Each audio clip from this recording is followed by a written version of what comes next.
ఇట్లా యూరియన్స్ ఉన్నప్పుడు అందరి తరఫున పాదాభివందనాలు సార్ మీకు అందరికీ. ఎందుకంటే ఇప్పుడు ఈ 2-3 వారాల నుంచి చెత్త పన్నుల్లోనే ఇంటి పన్నుల్లోనే చెత్త బిల్ అనేది టీవీలో కూడా హెడ్లైన్స్లో వేయడం జరిగింది, పేపర్ స్టేట్మెంట్ చేయడం జరిగింది. అలాగే డీసీ సార్లు కూడా మీకు జీతాలు ఇస్తారు, ఏరియాలో కూడా మేము పోయి చెప్పేస్తాము, డబ్బులు ఇవ్వకూడదు, మేమే జీతాలు ఇస్తామని ఒక ట్రోల్ కూడా మా దాంట్లో యూనియన్లో వచ్చింది సార్. డీసీ సార్ వచ్చేసి హైదరాబాద్ చెప్పింది సార్. డీసీ సార్ వచ్చి హైదరాబాద్ చెప్పి వీడియోలు ఉన్నాయి. అలాగే పేపర్ స్టేట్మెంట్ కూడా జీతం అవుతుంది.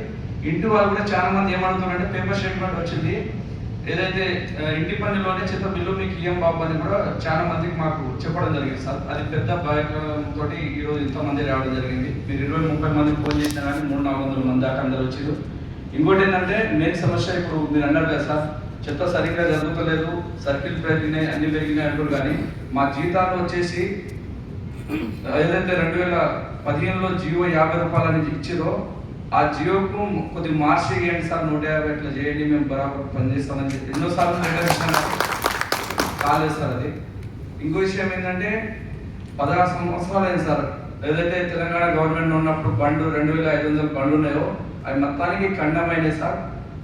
అది ఏమైతుందంటే మా కార్మికులకు బండి ఖండం అయితే ఏరియాది ఏమంటే మాకు జీవో ఉపాధి లేదు, కానీ వాళ్ళు డబ్బులు ఇస్తుంటేనే మేము బతుకుతూ కొనసాగిస్తున్నాం. అట్లాగానే మా కార్మికులు ఏం చేస్తున్నారంటే ఒక్క బండికి వచ్చేసి 10 లక్షలు 5 లక్షలు డబ్బులు లేవు. ఇంకోటి ఏంటంటే మాకు సివిల్ కూడా పోయినాయి. ముందు బండ్లు ఏవైతే ఇచ్చిరో ఆ బండ్లు సివిల్ ప్రాబ్లం అయ్యి ఏ లోన్ తీసుకోవాలన్నా లోన్ చేస్తారు, అప్పులు తీసుకొచ్చి మా బాధలు మేము పడి ఇంకా చాలా మంది చనిపోయిన వాళ్ళు కూడా ఉన్నారు సార్. ఇది ప్రైవేట్లో బండ్లు తీసుకొచ్చి అప్పులే చనిపోయిన వాళ్ళు చాలా మంది కార్మికులు ఉన్నారు సార్.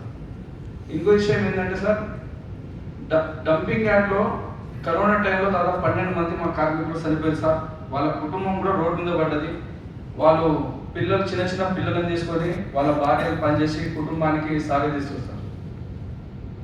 మేము ఏనాడు కూడా జిహెచ్ఎంసీకి అప్పుడు కూడా లెటర్లు ఇచ్చినాం. కరోనా టైంలో మా కార్మికులు చనిపోయారు, వాళ్ళ కొద్ది కుటుంబానికైనా ఆదుకున్నా కానీ కమిషనర్ మారేది కానీ మా బతుకులు మారలేదు సార్.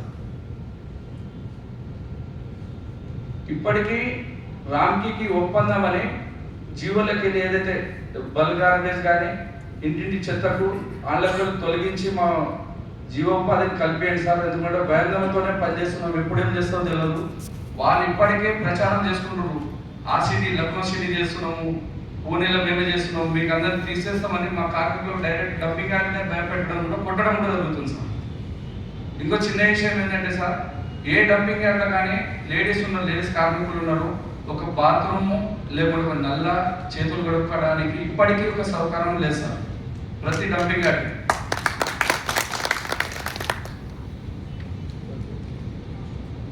కాబట్టి మేము పని చేయడానికి సిద్ధంగా ఉన్నాం. ఎందుకంటే పని తప్ప మాకు ఏం చదువు నేర్పలే. మా అయ్య కాడ నుంచి తాతల కాడ నుంచి ఈ పనికే నమ్ముకొని బతుకుతున్నాము.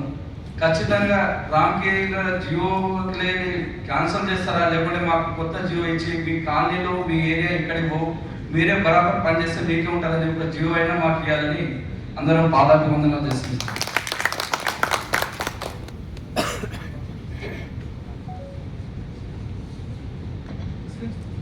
ఇంకోటిసారి ఇప్పుడు మా సివిల్ అయితే చిన్న ఫ్రిడ్జ్ తీసుకోవాలి కానీ పిల్లల పైన కూడా సివిల్ అనేది ఎక్కువగా పడుతూ ఉంటుంది సార్.